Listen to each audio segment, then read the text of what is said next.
Andrew, Elise here.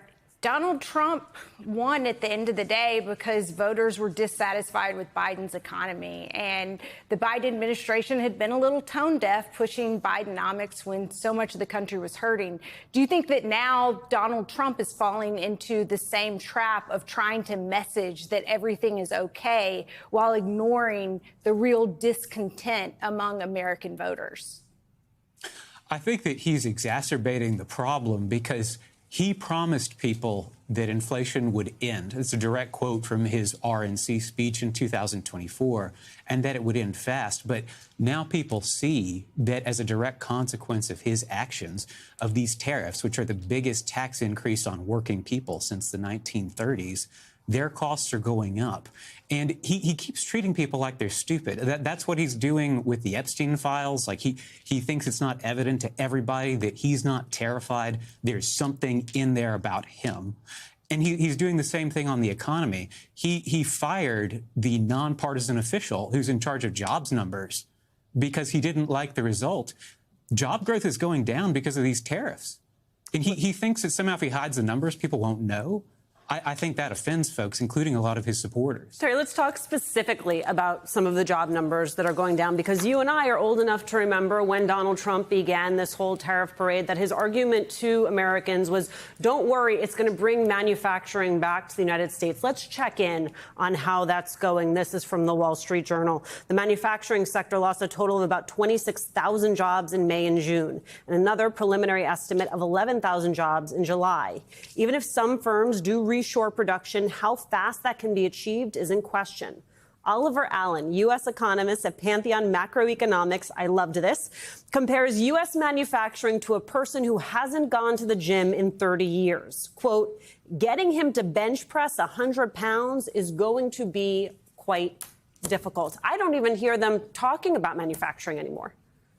Not much. You wonder where it's going to go when they take away things like the energy tax credits, right, which were employing a lot of people in a new part of the economy, which were the innovation of that in battery technology were leading the way on manufacturing inside the U.S. I don't think we're seeing it. And I think we're seeing a president who's really off of his game.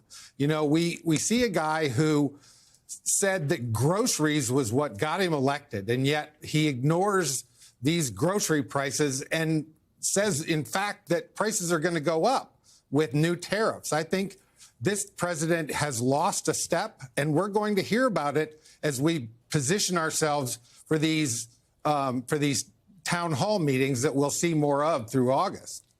Andrew, you raised a point a little bit ago about, you know, the revenue that's coming, that's being generated and all of this. And you've got Trump out here, interestingly enough, beating his chest and bragging about the fact that all this revenue is coming in. But there's a little bit of reality here I want to put on the table from Politico, noting that the promises that have been made about this revenue may backfire. Several companies and states have challenged Trump's use of an emergency law to impose some of his duties on individual countries. As part of the case, companies have demanded the federal government pay them back for the tariff fees they've already paid out. This would undercut one of the core arguments Trump has made to justify his trade agenda, that his tariffs are bringing in unprecedented revenue that can help pay for his tax cuts. Folks, he lying to you, all right? That's the bottom line, because A, it's a tax, right? B, if the courts rule against him, they have to pay that money back. Talk about what this lie means for the American people. You're right that it's fraught on legal grounds, and I think it's even more fraught on political grounds, because when he brags about taking in hundreds of billions of dollars through tariffs, he's bragging about raising costs that working people pay. Yep. Again, this is the biggest tax on working families since the Great Depression. And they're taking that money and putting it straight into the pockets of billionaire donors like the other people on the Epstein list, along with Donald Trump.